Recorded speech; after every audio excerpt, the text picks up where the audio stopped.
सभी air conditioning system phase conversion process के लिए एक विशेष पदार्थ रेफ्रिजरेंट का इस्तेमाल करते हैं। रेफ्रिजरेंट एक ट्यूब में पूरी एसी में फैला होता है। रेफ्रिजरेंट एवापोरेटर कॉइल से निकलने के बाद गर्म वाष्प के रूप में एसी के कंप्रेसर में खींच लिया जाता है।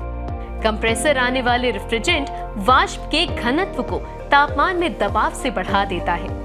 ये गर्म और उच्च दबाव वाला वाष्प एसी के कंडेंसर में पहुंचता है, जहां ये धातु के फिन्स में घूमता रहता है। इन धातु की फिन्स पर एक पंखा हवा छोड़ता रहता है, जिसमें ऊष्मा रेफ्रिजरेंट से फिन्स और हवा में चली जाती है। ये हवा जो कंडेंसर के कॉइल में घूमती रहती है, बिल्डिंग के बाहर वातावरण में छोड़ दी जाती है।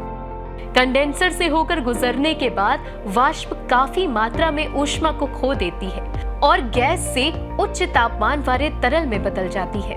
इस तरल रेफ्रिजरेंट को फिर एक एक्सपेंशन वाल्व से गुजारा जाता है। ये एक ऐसा बिंदु होता है जहां तरल मिस्ट यानी कि फुहार में बदल जाता है। तरल पदार्थ के मिस्ट में बदलने पर दबाव में कमी आती है और पदार्थ फैल जाता है और ऊष्मा उत्सर्जित होने के कारण मिस्ट तुरंत ही ठंडी हो जाती है। ये ठंडी मिस्ट इसके बाद इवेपोरेटर कॉइल से होकर गुजरती है। ये कॉइल पंखे के पास स्थित होती है और बिल्डिंग के अंदर की गर्म हवा को खींचती है। पंखा हवा को ठंडी कॉइल की तरफ ढकेलता है, जिससे हवा से गर्मी खींच ली जाती है और हवा ठंडी हो जाती है। ऊष्मा का रेफ्रिजरेंट पर स्थानांतरण इसे दोबारा से गर्म वाष्प में बदल देता है और ये कंप्रेसर में जाकर फिर से साइकिल को शुरू करता है।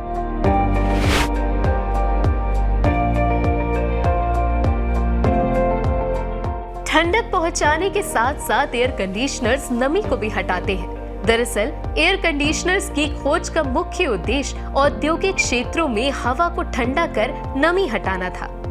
भौतिक विज्ञान के अनुसार गर्म हवा ठंडी हवा की अपेक्षा ज्यादा पानी को धारण करती है। जैसे ही ये एसी के इवेपोरेटर कॉइल के संपर्क में आती है, ये नमी को छोड़ देती है। ये कॉइल पर कंडेंसेशन बनाती है।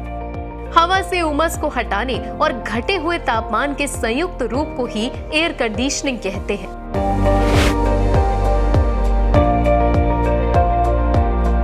एयर कंडीशनिंग रेफ्रिजरेंट आमतौर पर ऐसा पदार्थ होता है जो कि एसी के नियत तापमान पर आसानी से गैस अवस्था से तरल अवस्था में परिवर्तित हो जाता है। आमतौर पर कार्बन डाइऑक्साइड, अमोनिया और नॉन हेलोजिनेटेड रसायनों का इस्तेमाल रेफ्रिजरेंट के तौर पर अलग अलग कूलिंग एप्लीकेशंस में किया जाता है।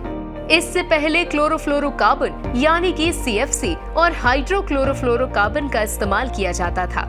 ओजोन खतरे को देखते हुए CFC का उत्पादन बंद कर दिया गया और HFCs का भी उत्पादन आने वाले दिनों में बंद हो जाएगा।